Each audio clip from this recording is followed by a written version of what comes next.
Eu recebi aqui um e-mail, esse e-mail já é até antigo, já queria ter tido uma oportunidade de falar sobre ele. A gente sabe que o assédio sexual é até quando teve todo aquele problema que estourou no Brasil, muitos casos, não no Brasil, no mundo todo, muitos casos de pedofilia, muitos padres, pastores envolvidos com pedofilia. Levantou-se uma questão muito séria naquela época, e eu acho que tem que ter uma punição mesmo. Isso é um crime hediondo, nós não podemos ficar indiferentes a isso. Se existe um caso de pedofilia que você sabe, que você conhece, você precisa denunciar. E a igreja tem tido muita cautela justamente para poder fazer com que esses padres recebam o devido tratamento, ou então que seja até mesmo encaminhado para a justiça, porque nós não podemos ficar indiferentes a tudo isso. E eu me lembro que houve uma reflexão que mostrou que, ao contrário do que a gente pensa, o maior número de pedófilos não é padre e não é pastor. São pessoas próximas das crianças. São parentes, muitas vezes o padrasto e até mesmo o pai. E eu acompanhei aqui, ao longo desses anos em que eu tenho o programa de direção espiritual, muito sofrimento de filhos e filhas que num determinado momento da vida precisaram assumir para si mesmo, porque às vezes nem o mais difícil, minha gente, não é nem contar para o outro, é você mesmo assimilar a história, o fato de que você foi abusado sexualmente por alguém da sua casa. Já tivemos aqui histórias de irmãs que foram abusadas, de meninas que foram abusadas pelos seus irmãos, de meninos que foram abusados pelos tios, pelos amigos próximos da família, crianças que foram violentadas, que não é só no corpo. O abuso sexual deixa na vida da criança um trauma que ela vai levar para toda a vida. Então não se violenta só o corpo, violenta-se a alma, as feridas ficam na personalidade. E o risco, porque se a criança depois, à medida que vai crescendo, não sabe administrar bem a questão do abuso sexual, ela tem sérias chances de também tornar-se um agressor. É interessante isso. E é doloroso pensar que a condição humana é assim. Aquilo que fazem com a gente corre o risco.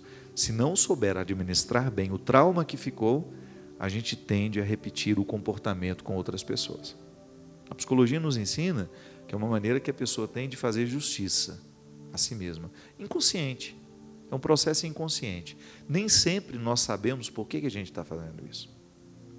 Eu me lembro que tenho uma amiga em Terra Boa, a Regina Galete.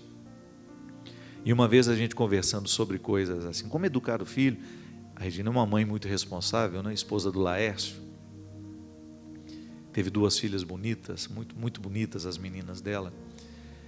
E eu me lembro que a Regina estava me dizendo, numa conversa que a gente teve, que ela tinha horror quando a mãe puxava a orelha dela. Ela até mostrou. E eu me lembro que ela me contou isso numa situação em que a Paula, a filha mais nova dela, a Paulinha agora é uma moça já responsável, mas na época era uma capetinha. E a Paulinha estava enchendo muito ali, atrapalhando, azucrinando, ela foi, deu uma puxada na orelha da menina, e imediatamente, quando terminou de fazer o gesto, ela me olhou e falou: ai, por que eu fiz isso?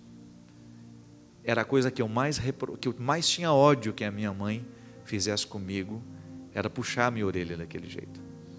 E de vez em quando eu me pego fazendo isso com as minhas filhas. Só que a Regina é uma cristã consciente. E antes disso, antes de ser uma cristã consciente, é um ser humano que quer ser bom. Não é um ser humano que está entregue às suas próprias misérias. E de vez em quando eu me recordo do exemplo muito simples da Regina, como é preciso a gente administrar o que nos fez mal no passado, para que a gente não venha cometer a mesma coisa nos dias de hoje. Para que a gente não faça esse movimento vicioso de reproduzir o que a gente mais reprovou que um dia fizessem com a gente. É a vida, é o ser humano. Nós somos uma caixa de registros, né? Como é que nós vamos processar a informação? Tudo vai depender das condições de analisar, que a gente precisa ter, de olhar para aquilo que a gente é, para o que fizeram da gente e para aquilo que a gente quer ser com os outros. Não é sempre que a pessoa consegue. É por isso que muitas vezes o pai que agride a criança hoje foi agredida um dia no passado. O marido que espanca a mulher hoje, e a gente não pode admitir isso, né? A violência doméstica precisa ser denunciada. Muitas vezes o marido que agride hoje viu o pai agredir a mãe quando ele era uma criança. Por que eu estou contando isso? Porque nos dias de hoje, esse abuso sexual tem gerado muitos outros agressores. A criança foi abusada sexualmente no passado, e se ela não é cuidada, se ela não reharmoniza os sentimentos, o trauma que está dentro de si, ela vai ter uma facilidade muito grande de fazer isso também. Estou dizendo isso até como um alerta. A pedofilia é uma situação muito recorrente, é um fato muito presente na sociedade. Se você algum dia na sua vida teve um trauma, se você foi usado sexualmente por alguém e você era uma criança, procure harmonizar isso dentro do seu coração, para você não correr o risco de, num determinado momento da sua vida, essa informação que não foi bem administrada, vir a gerar um comportamento criminoso. Precisamos dizer assim, a pedofilia é um comportamento criminoso. E eu tenho aqui uma história de uma filha que, a partir de um programa do ano passado, quando eu estava fazendo uma reflexão, que agora eu não me recordo qual era, eu acho que era sobre acomodar o passado dentro da gente, que existem coisas que não terminam porque a gente não permite que termine. E ela, a partir daquela reflexão, ela resolveu me contar a história dela. É um e-mail muito longo, não vou ler todo. Ela só me conta, ela chega a essa consciência de que foi abusada pelo pai e que ela assume não saber o que fazer com essa informação. Aí ela diz assim: padre, como fazer para não odiar um pai que abusou sexualmente de mim? Como não sentir nojo de tudo isso? Se eu o perdoasse, não estaria parecendo conveniente com o que ele fez? Se eu o desmascarasse diante da minha família, mas mesmo tendo minha mãe com câncer, meus irmãos admirando meu pai, como eu mesmo admirava, meu pai já faleceu, como conviver agora com a raiva que foi tomando conta do meu coração?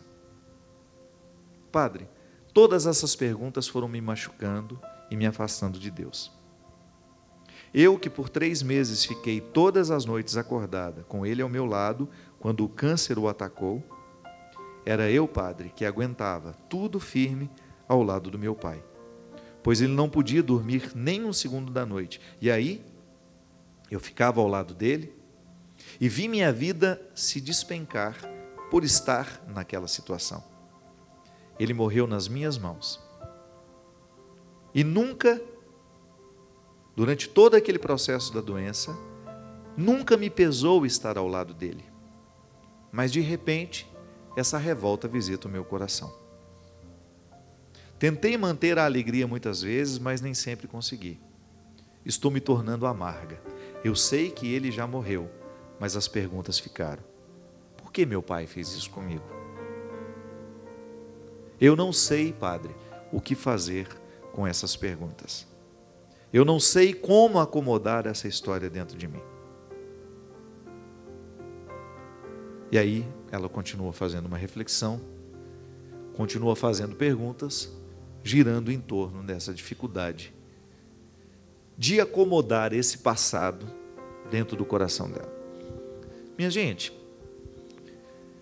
depois que uma pessoa morre, a gente tem que, de alguma maneira, além de organizar o luto, a gente tem que administrar também a memória daquela pessoa em nós. Meu pai já morreu também. Eu, graças a Deus, eu tenho dos meus pais, do meu pai, boas lembranças. Muitas, muito boas lembranças. Tem algumas lembranças tristes. Meu pai, num determinado momento da vida, ele teve um problema com o álcool. Natural isso numa família. Tivemos muitos sofrimentos. Mas toda vez que eu me recordo do meu pai, os sofrimentos e as dificuldades não prevalecem. Como fazer? Como eleger o que vai ficar para que aquela memória não me incomode? Como fazer para lidar agora com um pai que já está morto, porque isso não adianta, é um vínculo tão definitivo, o vínculo sanguíneo, essa proximidade, claro, desde que tenha proximidade, pai e mãe são eternos dentro de nós, não tem como, irmão é eterno dentro de nós. Um dia a gente vai morrer, a gente vai se separar, e quem fica vai levar essa herança, essa memória. Eu fico pensando que o grande impasse está justamente quando a gente não conseguiu verbalizar com aquele que morreu o que hoje nos incomoda. É aquela velha história, o remorso é isso, né? Oh, meu Deus, a minha mãe morreu e eu não cuidei dela no momento em que ela precisava de mim. Alguns filhos vão ter que conviver com essa realidade. Meu pai morreu sem que eu pedisse perdão pela mágoa que eu provoquei nele. Outro dia, recebi uma carta também de uma moça que perdeu o pai no momento em que estava brigada com ele. Tinham quase 2, 3 meses que eles não se falavam e o pai morreu num acidente. Então ela estava apavorada porque ela tinha consciência que havia perdido a oportunidade de perdoar e receber perdão e que o pai morreu numa situação extremamente desagradável, desconfortável para ela. A gente não tem como mudar isso. Agora, como é que nós vamos administrar a memória? Isso sim é escolha. Nós, por exemplo, acreditamos na oração, né? Eu acredito na oração. Toda vez que nós nos colocamos diante da presença de Deus e rezamos com honestidade a nossa vida, eu acredito que Deus possa curar aquilo que está desarmonioso dentro de nós.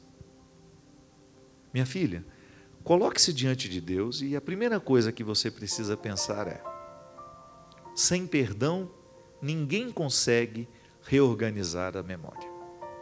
Perdoe seu pai. Já acabou. Não sabemos. Você disse que seu pai era muito bom. A lembrança que você tem, no e-mail ela fala que a lembrança que ela tem é muito vaga desse abuso, que ela não consegue nem dar muito corpo à memória daquilo que aconteceu de verdade. Ela só tem uma lembrança de que ela estava dentro da caminhonete com o pai, que eles pararam num determinado lugar de um caminho que estavam fazendo e que o pai começou a acariciá-la nas partes íntimas. Uma memória ruim de se ter. Mas, por outro lado, esse pai deixou muita coisa boa no seu coração. Ele foi responsável, ele foi amoroso. Será que esse pai não estava embriagado no dia que fez isso? Porque é um fato isolado. Ele não abusava regularmente. Foi um fato, um momento, um acontecimento diante de uma vida inteira. A primeira questão que você apresenta: devo desmascará-lo diante dos meus irmãos e de minha mãe? Não, nunca. Há coisas que não precisam ser contadas. Eu me lembro uma vez com um grande amigo meu, o padre André Vital, lá de Recife, e ele estava me contando a respeito da doença da mãe dele, da morte. E num determinado momento ele ficou calado e disse assim: existem algumas coisas que a gente não sabe contar e a gente não deveria contar para ninguém, porque toda vez que a gente tenta dar formato verbal àquilo que a gente sentiu, àquilo que a gente viveu, a gente corre o risco de banalizar o que foi vivido, porque é tão profundo, é tão significativo, é tão doído, é tão feliz, aí os extremos, né? Que não vale a pena a gente tentar falar sobre isso. Essa é uma situação para ser guardada no coração, mas à luz da oração. Reze sobre isso.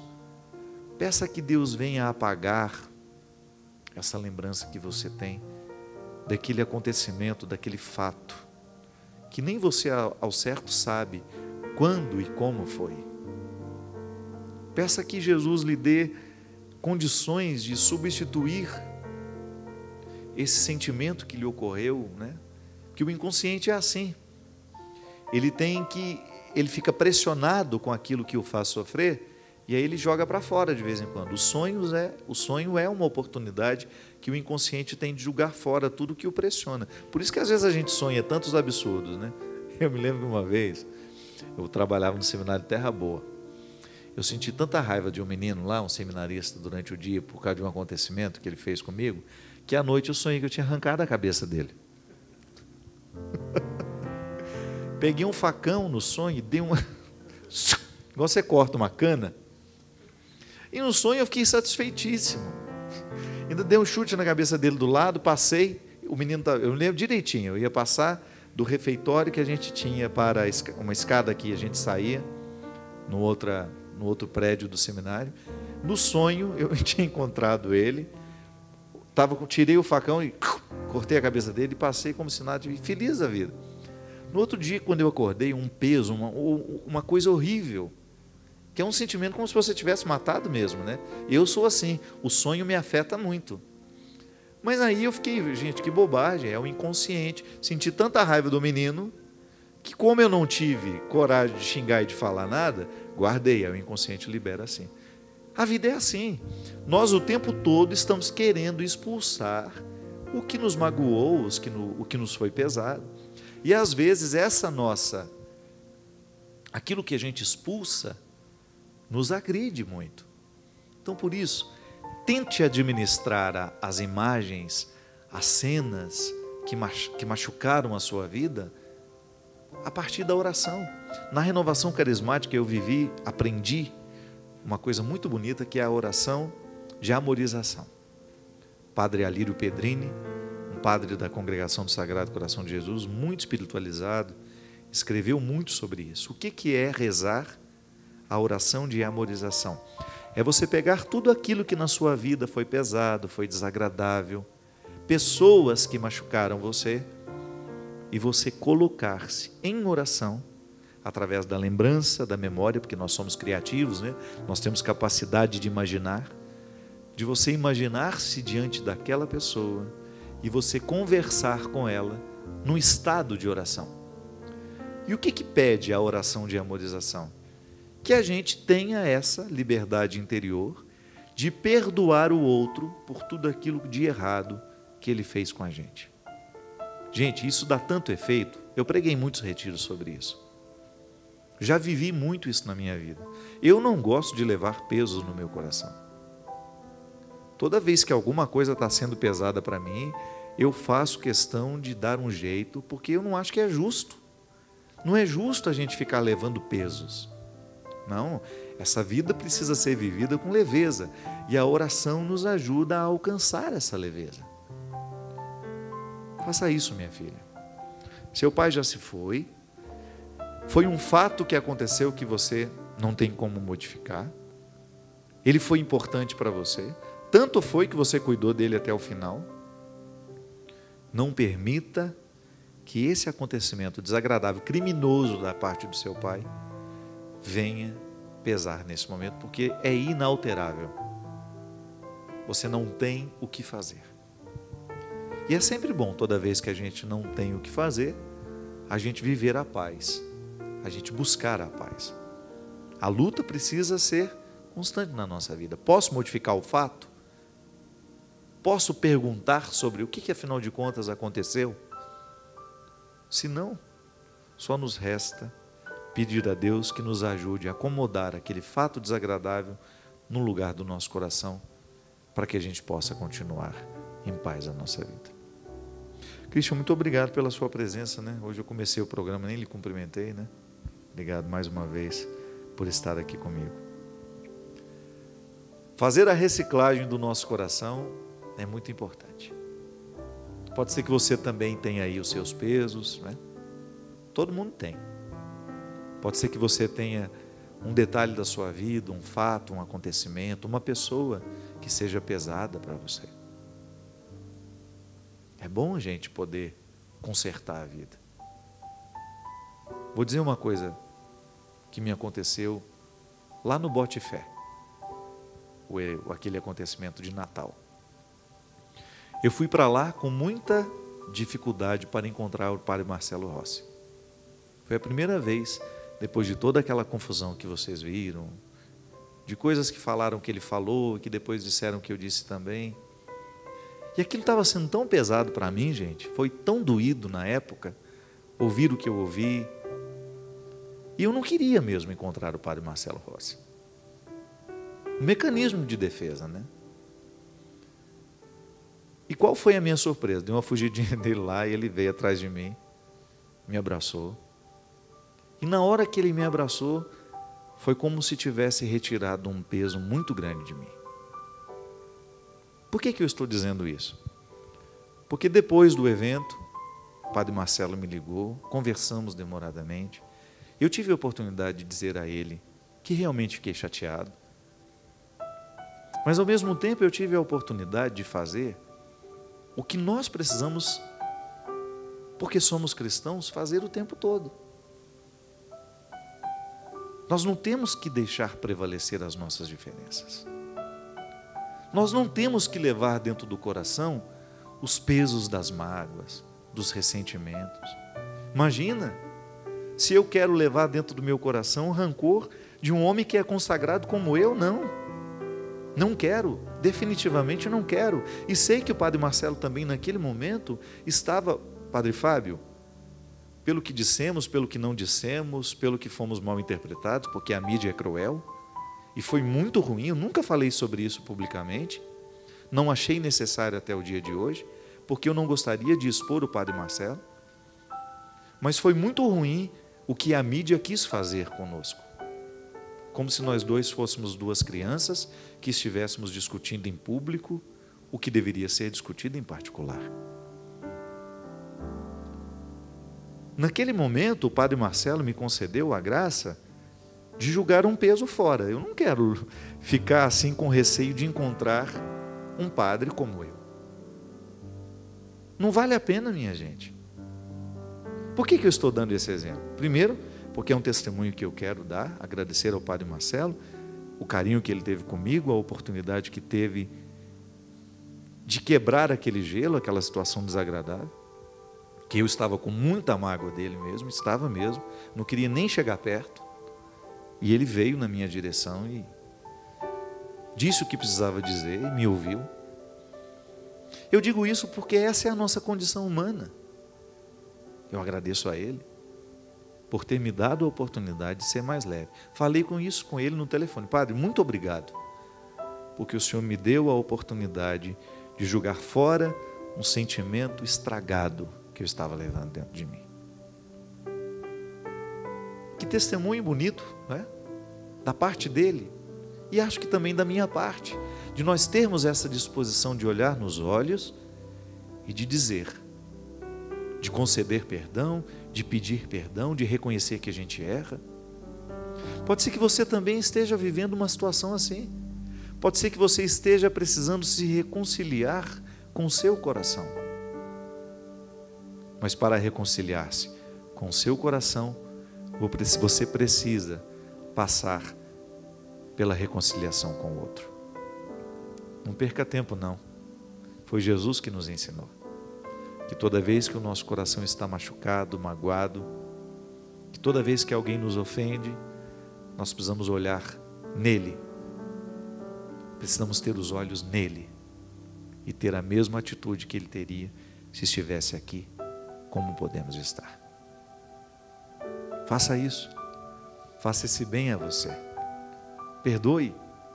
Reconcilie-se. Não perca tempo. Não perca tempo com rancores, com mágoas, não vale a pena. Quando você concede e recebe o perdão, é como nascer de novo. A leveza da primeira infância volta a tomar conta do seu coração. É o que eu lhe desejo. Leveza para o coração, e que esse coração seja cada vez mais semelhante ao coração de Jesus. Derrame sobre nós, sobre o nosso coração, sobre a nossa vida, a bênção do Deus Todo-Poderoso, Pai, Filho e Espírito Santo. Amém.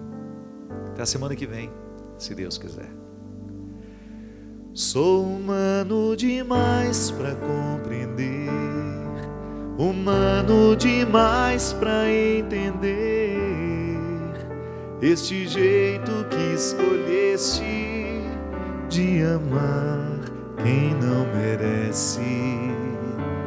Sou humano demais para compreender, humano demais para entender que aqueles que escolheste e tomaste pela mão, geralmente eu não os quero do meu lado.